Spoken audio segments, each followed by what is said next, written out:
So, so on a wider piece, we also said we have a bit of an open discussion on energy related stuff that's around. Um, there's been a variety of things that have been done. Did you say you want to put anything up or not? Can I put this again? Yes. Um, so just put it down. Uh, yeah. So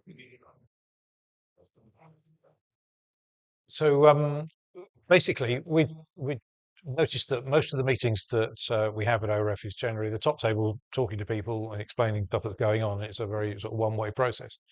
And so I had the idea that we really wanted to make it a slightly bit more discursive, because obviously we put together a program of things that we think will be of interest to people during the course of the year, and that's it's a bit of a struggle to find things and make sure the things are ready each month. So people have got ideas about things that they wanted to have presentations on, or people we should talk to, or get people along.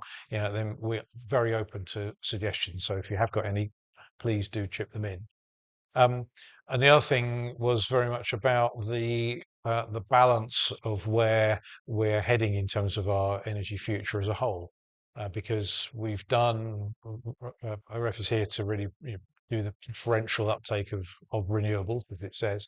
But also the decarbonisation agenda has come up quite significantly, which is not necessarily purely in the space of renewables. And there's no real proposal to change what OREF is doing, but clearly there are people who have interest in things that are outside of purely the renewable space.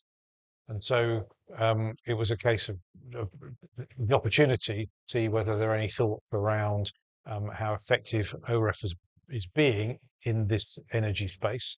And I'm just interested in people's thoughts or comments about whether they think we're doing the right sort of stuff, or whether you raise your eyebrows when you see something in the paper or hear it on the radio, or what. So I just wondered if there's any feedback from the room at all on what we're doing and how we're doing it.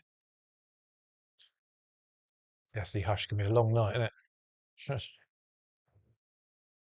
Okay. Angus? Okay. Yeah, use the microphone, Angus. Just a thought from myself. I'm sort of fairly recent arrival. Well, I've been here about 7 years, but fairly late to the party. And I've always enjoyed renewables. Lived on a boat for many years, living on 12 volt, and that was quite a useful experience. But when I came here, I was very much engaged in the renewable thing. The house we bought had some solar panels, and that was a great start. Um, Later on, I wanted an EV. I wanted my inverter, solar powered solar inverter died, and I wanted an EV. I wanted a charger, and I couldn't, for the love of God, get anybody to help me. And I wonder if it's another possible string to the OREF bow to actually provide advice on this stuff. I went to Reflex, and they seemed to be mostly about cars at that time, the advice I was given. But I went to all the major, well, I tried to contact all the major electricians. I won't mention names, but I'm sure you'll be familiar with them. If I got a reply at all, it's, well, we'll get to you when we can. And 18 months, I got nowhere. Um, I managed to find somebody who would replace the inverter, fortunately, but I was trying to get an EV charger. So anyway, I won't go on too much, but it may be that's a little string to the OREF bow as a sort of knowledge and contacts for people who are struggling to actually get in touch with people can help you sort or give you some guidance to people you will talk to. The only way I could find it is to actually make friends with somebody who could help. But actually just sending messages to the big companies just got me nowhere. And it Mm. wasn't until I actually became a friend with people who could help did I actually get it working. So just a thought is maybe sort of advertise OREP as a point of contact for if you are interested in increasing your renewable footprint. Just a thought. It's an interesting idea. Just Sandy, just hold on. If Ian Johnson was here, he would tell you that we're actually working on a skills development proposal for that through ICN as well. So hopefully that's coming. Uh, So it might not be through OREF, but it might be through ICNZ. But the two organisations hopefully are working quite closely together, since half the members are a member of both. So yes, we are working on developing skills for EVs and hopefully power. But it's late in the day. I do agree. Yeah. Gareth, Yeah. I see you itching to come in. You know what? Yes, it's the itching a sore, isn't it? I mean, Angus, you've articulated really the ambition that there was with Reflex Project when it started, and history's a challenging place sometimes, but OREF has, Reflex has brought new staff in over the recent year, and there's new products that are coming out which are household development plans and things like that, and Kim's leading that work. So if it was longer than a year ago, I would say maybe have another go at Reflex. If not, then please come and speak to me, and I can try and sort things out. But I think, as Sandy's saying, this is a really challenging place, because what we found in the first era of Reflex is that creating frankly, the income stream to support the people that are needed to run the service, have the insurance, get all the things that you need to be able to provide advice, etc., are quite significant commitments. And with the best will in the world, although ORF's in a very good state at the moment, if it started taking on that kind of commitment, I think we'd find very quickly it would, I don't know what the word, well, self-destruct as an organization. And there have been times over the 26 years where we've talked and thought about extending ORF's remit beyond a communication forum. And usually we've come back to the answer that there are people in the community that are better able to provide that service. It doesn't mean that we couldn't come to a different decision at a future date, and obviously circumstances change, so it's always worth looking at that. But those are my initial thoughts. Mark, did you want to come in? Yeah, no, Gareth covered a good bit of it. I appreciate what you're saying, Angus. There was actually a while that OREF were offering a service to help people. I'm trying to remember that. I'm so bad with names, Neil and Gareth. Our director from Evie, who nice white mustache, and we did do some house surveys, did some reports and things like that. But we do so far we feel Jeremy. it's not. Yeah, Jeremy, thank you, Neil. So far, we don't necessarily feel you're going into a territory of advice, of liability. There are services potentially out there to do that. I love the idea that you made friends to get it sold. I think that's the best advert we've got for the forum, for that point of view, as a way of doing things. I'm worried that Neil cringes so much. Am I booming or something, Neil? Is that when it come through? No. Anyway. The acoustics are a challenge, Mark. That's all. It's quite muffled. Yeah, okay. You're a little bit muffled. That's Yeah. all. I'm having to concentrate. Oh, okay. Sorry. I didn't want to shout too loud, so I could try and do the opposite. But yeah, that was it, Angus. We appreciate that, and it's very frustrating. But it's crossing that line to becoming a service provider, and I think there's others with that ambition, and maybe not our role yet. But I mean, come with ideas, I say. But that'll be our experience of the last 10 years. You would say, Neil and Gareth, yeah. Yeah. So Angus, then trying to take your point about trying to get responses out of some local trades, and it is a bloody nightmare. Maybe what we could do is have an event which actually addressed that, and we brought the people that Mark and we could bring the people together that aspire to kind of provide that service and provide a platform for them to explain in their own words what they're doing. That might be something that OREF Great start. could do. Yeah. Just to be clear, I've got no intention of providing that service, just to be clear. I could maybe CS supports communities, but I wouldn't be providing advice. Yeah, okay. Just on that as well, however, I do think there are occasions when we can use OREF's experience to and explain our experience to other people. So if people are struggling with this, then people come to it and see how you got to a solution that would make friends with an electrician. Yeah, obviously it's a bumper sticker, But the case in point is that Chris and I were having a conversation a couple of weeks ago, about disposal of EV batteries.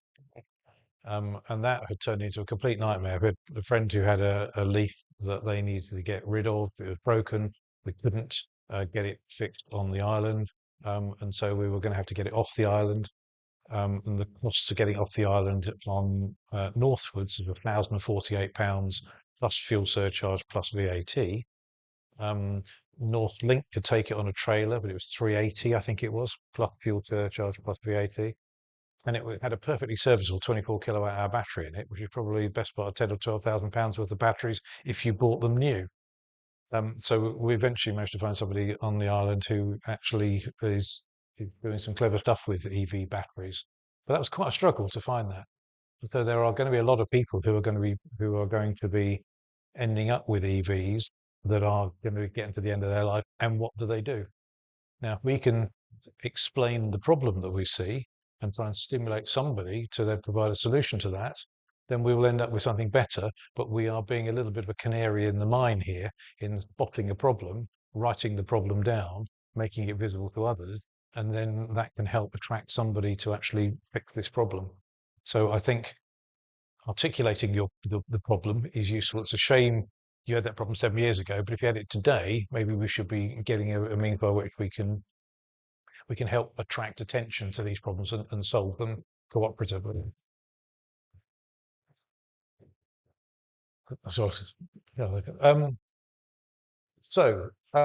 Anything else that anybody's got?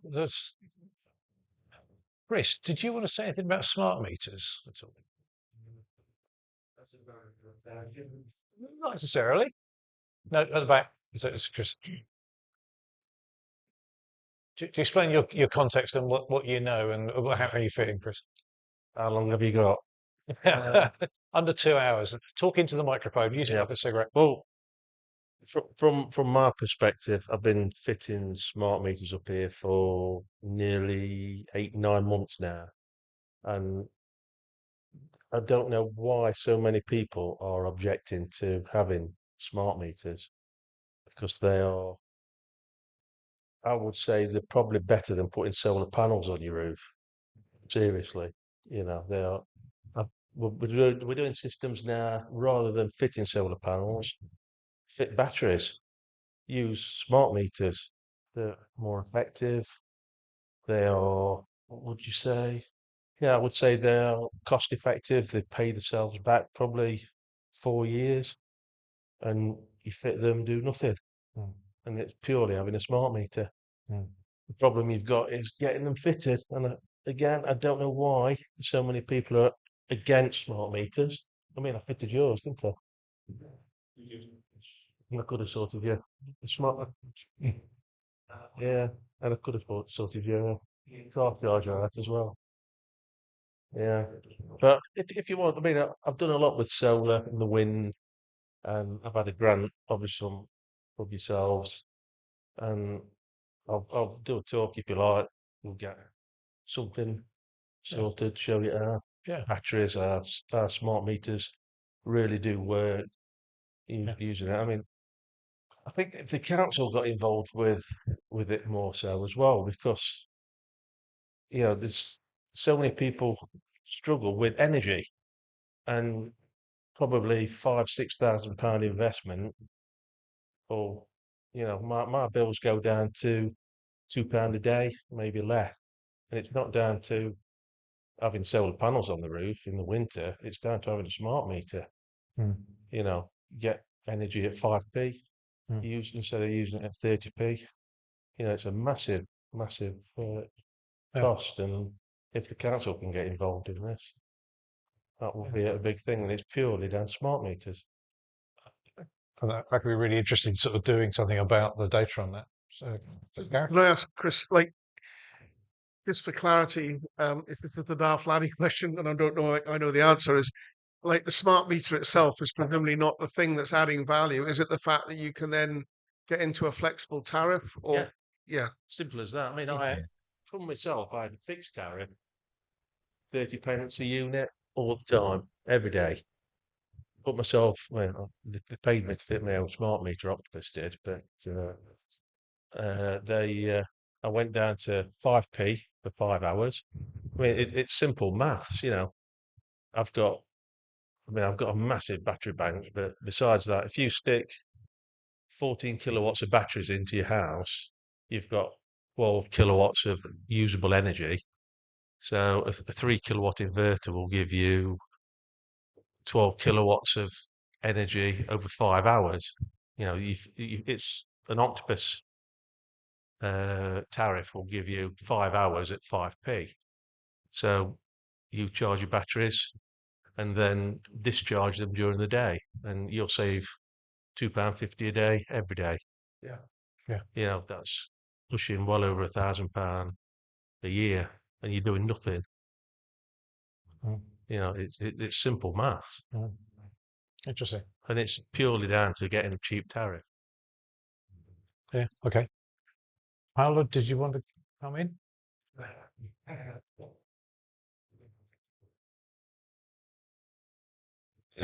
Yeah, uh, I'm a researcher at Watt University, but I've been working closely with Robert for the past months. We are running a project also with academics, colleagues that were involved into Reflex, and we wanted to look at the effectiveness of the flexibility tariff offering, like Octopus Agile, for people, even what they say, low flexibility capital. So people that don't have smart devices, don't have batteries, to see uh, if switching to another tariff could enable savings. So this is a trial that we're running now, thanks to OHAL, with a group of tenants. And we divide. Well, I'll talk about this maybe at the OREF meeting once we are done with it. But anyway, we are running sort of a safe trial. Also, yeah, Mark consulted with us, so people are not switching the tariffs, but we're just running a simulation sort of what it would happen if they switched. My limited experience now running some like talking with some of the OHAL tenants is that there is lots of curiosity for these themes. Like people are really keen to know more, to understand what they're paying for with their tariffs. Some people didn't realize that dynamic tariffs were a thing that you could subscribe to. So when we invited them, again, we did offer some vouchers also again, to remunerate for people time, but people seem to have been keen to just come and also talk about these things. So I was wondering whether I feel like it's an audience that doesn't usually join OREF meetings. So I don't know if a different type sort of event could be organized so to maybe interject this type of audience, no? And then maybe have them come together and explain these things, because it seems like there is not necessarily opposition, but there is also a sort of an untapped curiosity and willingness to experiment with these things. Also, my impression. Robert? Yeah, I mean, I guess the vast percentage, the vast majority of the smart meters that have been fitted as part of the radio teleswitch. I mean, that's really driven the number that have been installed in Orkney. I would guess it's, well, you'll maybe correct me too, but replacing the radio teleswitch meters before that signal switch off, or switches off very soon, has been a big driver for OHAL tenants to get smart meters in. But a lot of the problems we're finding is the replacement tariffs, and the types of meter are nearly as restrictive as the previous meter, and it's not really opening up the tenants to keep their tariffs so far, because they used to be on THTC with 24-hour ability to boost and so on, and do their own economy 7 and economy 10.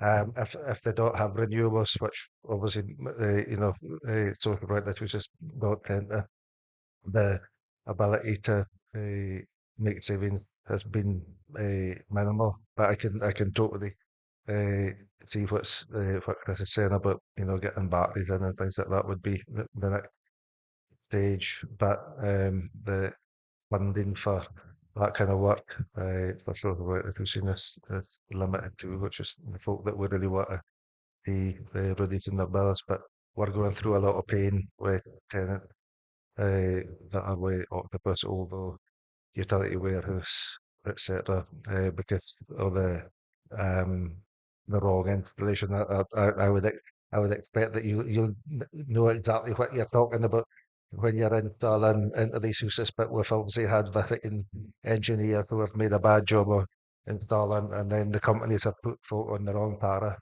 I'm dealing with folk at the moment who used to be on a full rate tariff where the split would have been maybe 30% on rate one and the rest on rate two.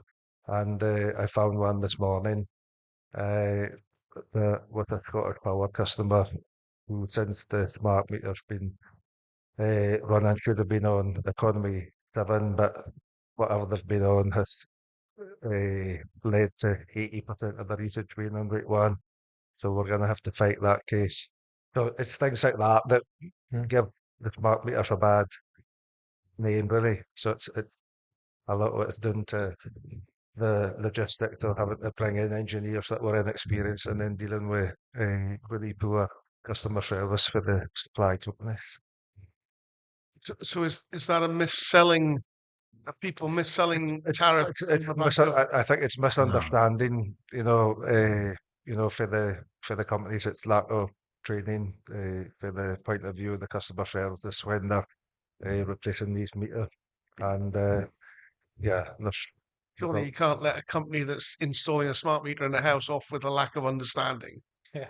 That has to be Oh, culpable Gareth. for misselling, surely, no? sorry. Well, yeah. I mean, Gareth, yeah. Sorry. it takes a lot of time then to win back the confidence of the tenants, obviously, when they're not understanding the tariffs. So yeah, there's definitely a lot of work to be done around this. Once everybody's switched over, I would say. I think Mark wanted to come in there. Mark? Yeah, sorry, I was trying to. I didn't want to come over the top of you, Gareth. The problem, I agree completely with Robert. I really recognise Chris's opportunity. I think it's a great opportunity. We're meeting up with Chris shortly, but with the Thor hat on, but also just at a personal level with family, so relations and friends. So much of our time is dealing with the switch that we're seeing with RTS. We can hold them to task, Gareth, because it's not just customer service, it's the billing team, the tariff team do not understand about RTS. It's actually, a perfectly good person will fit a meter, but then when you're actually trying to align that, everything is done centrally. The tariff, the billing, they don't understand the circuits. And it's taking months and months and months of time on every single case. It is a real issue. I think we can have a session on it on the domestic side. I think it could stand on its own right. But before I mute again, just to also throw in there, wearing my Community Energy Scotland hat, a whole area, a whole sector who is also overlooked are Halls, because the non-domestic, non-private, effectively, Halls are almost all on radio teleswitch, and we're all getting beggared or about to be beggared with this switch as well. From that point of view, just a comment. Thanks, Mark. Okay. So it feels like the smart meter opportunity and problems area is something we definitely need to thrash and get that fixed. Is that an thing? So Sandy's point was, is that an OREF thing? Well, I think we need to be on the side of driving it to get it fixed, because it's obviously a bloody disgrace at the moment. Oh, yeah. I agree it's a disgrace, but I'm just wondering if is that a responsibility or is it somebody's? I think what OREF's core mission is to make sure the conversations happen. Yes. And if they're not happening, then we need to create a forum where the conversations can happen. Yeah. And that is, I think, OREF's role. Yeah. So I think maybe what's great is hopefully on the board we've got people that are aware of this, and we can work out how best we can contribute and come up with a suggestion. But it's clear that there's a number of threads there that are worth looking at. Yeah. If only SSEN were on the board. No. Or even somebody who used to work for SSE. Yeah. Oh, George. Does OREF have a, sorry to ask this, but does OREF have a social media strategy? No. Yeah, I think the strategy is try and get around to it when you can, but that's not good enough. So no, we do put stuff up on Facebook, but it's erratic. And we did experiment with that, and the moderation of it. I mean, do we ever put stuff out? I don't think. No. So we had no. We don't. and we are out of date with that. So we need to do more. I'm sure there's something we could do in that space, but to some extent, a piece of it I think is about having something that is compelling. So, for example, if we can provide information that could help guide people back to Anx's point about the way through the charger, and it may well be that in terms of the what's going on with smart meters as well. A conversation I had with Chris was about the differences you've experienced between working with 3 different installers. Yeah, and you said that Octopus was far and above better in terms of its entire process from start to finish, and helping people know that if you've got a choice, try that one. There's a thing there. Okay. Anything else that you think we ought to be having a chew at? Oh, I've got a little one. Hands up if anybody would like to have a visit to the substation. Good, excellent. I'll take that as license because we have asked before and they went, there's no interest in it. And I was told they're taking a load of school kids there. So if they can get the kids round and get the same number back on the bus as they got on, that's a good start. I'm sure we could let us fairly loose on a bus without losing anybody. So I'm sure we can do something. All right, we'll go back and use that as a poke. So a few kind of open questions. Are there any topics that you've thought about at any time that you've never had an opportunity to hear about or discuss that you think would be interesting? Yes, well, that's good. Andrew.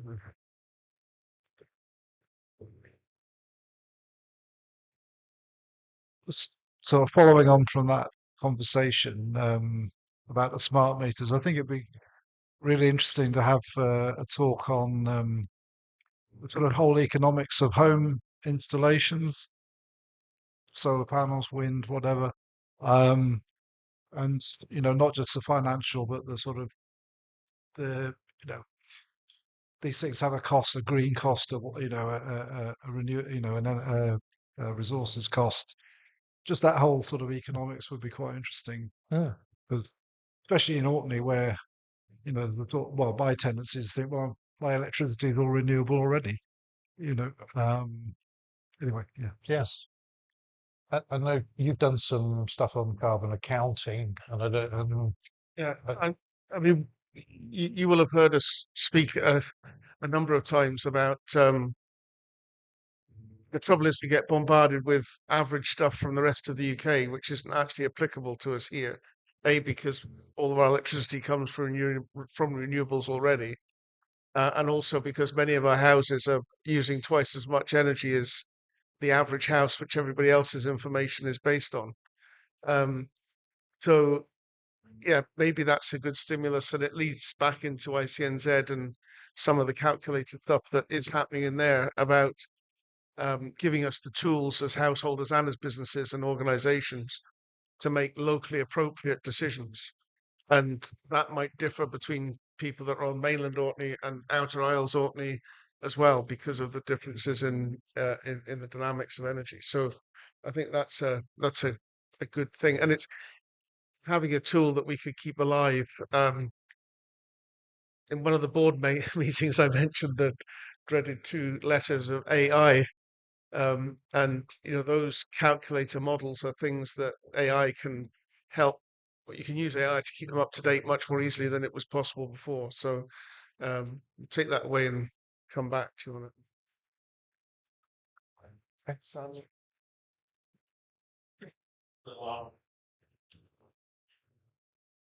Yeah, I would just energy storage was one thing that was mentioned, but also not just domestic, but sort of grid scale storage might be a sort of topic that we want to cover at some point. It's not urgent, but might be something that'd be interesting. Yeah. Something I heard recently on the way up from All Energy was the way in which solar is becoming cheaper and cheaper, because of the Chinese influence in the market. And somebody who I wouldn't quote them necessarily. Well, I'm going to say what he said, but I won't say who it was. But they'd been involved in wind installations, and they were now advising customers in Orkney to take solar installations because the payback time was so much better. And with solar, you can invest in smaller numbers of panels, which you don't have to go for the 50,000, to get a micro turbine. So that was quite interesting, and it's kind of back to your point. I think that keeping us aware and up to date of the dynamics of value, and then and I haven't got the answers to this, but I'm just thinking with BYD coming into the market and that whole influence of Chinese cars as well. For years we thought Tesla was the right thing to buy, but the shine has gone a little bit off Elon Musk's brand. So it just shows that with time things change, and having easy access to something that gives you the right information to help you make decisions would be quite good. Okay. Oh, Mark, go. You're muted. We'll do mime, are we? There's no echo. There you go. Is that better? Can you hear me now? Yes. Is it a better mic? I've even swapped my mic. No, I had my hand up for a different reason. I really liked Andrew's suggestion, and it tracks back to Chris, what Chris was talking about battery options instead, and compared, as Gareth's saying there, with both solar and micro wind we've traditionally done. I think that'll be a really interesting session, and I think it tracks back to Chris's work with storage and smart meters. But just my hand was up really to come back to Sandy. The problem with large scale storage is it effectively falls under the same category as large scale generation, wind and otherwise in Orkney. So faces the same challenges we have with grid constraint and connection in Orkney. But that maybe, Neil, would lead to a segue to saying we probably should have a session on the grid connection reform and the implication and opportunity for Orkney to be treated differently than nationally. And because we're doing that, we're trying to fight that campaign more widely. And I think it'd be a good one to discuss it internally as well from that point of view. Yeah. To have our OREF community have an understanding of where we're coming from and to get input from them as well on our arguments. Yeah. Yeah. Okay. That's an interesting point. So maybe just to expand on that in the room is that I know Mark, we had a conversation, Neil, Mark and I, the other day, and Mark's obviously been following this very diligently over a while. But is it in 2 weeks' time, Neil and I are going down to Inverness to a session that NISO are organising. Others might be there as well. And there's certainly going to be quite a good Orkney contingent. And it'll be interesting then to feed back to OREF what we learn there and the messages that we're able to get across. We have organised to have an island-specific meeting with one of the higher Hegians in NISO on the morning of the event as well. So it'll be interesting to see what we get out of that. But it's fair to say that at the moment, NISO as an organisation is pretty blind to the needs of Orkney in the north of Scotland compared to the mass of England Shire and those problems. So yeah, that's something to be aware of as well. Okay. Okay. I feel the energy is draining from the room, so no pun intended. So is there anything else that anyone wants to get on the slate for now? If not, feel free to drop us a line at any point. If you think of something, you wake up screaming in the middle of the night thinking, I need to know about this, then you do drop us a line. But I think it gives us a good calendar of things to do. It doesn't look like we're going to be turning up and not have anything to do one Tuesday night, so that's good. In that case, I'm going to call the meeting to a bit of a close. Say, first of all, thanks to everybody once again who contributed there. I think we've got an exciting year coming at us. There's a hell of a lot to do, and as we said, the one of the real challenges is going to be keeping the right degree of interest and enthusiasm in what we're doing and the drive that we've all got to try and make this better. There are going to be the forces of darkness trying to drag us back in the opposite direction, and we've got to be ready to mobilise ourselves against them. But I think we do have an interesting year coming at us, and I think we've got a good group of people who can contribute to stuff, and we can all end up at the end of the year smarter than we started it. So thanks, Steve, for attending. I think we'll call the meeting to a halt. Thank you, Rich, indeed, for those online, and see you at a meeting shortly. Okay, bye for now. Cheers, folks. See you soon.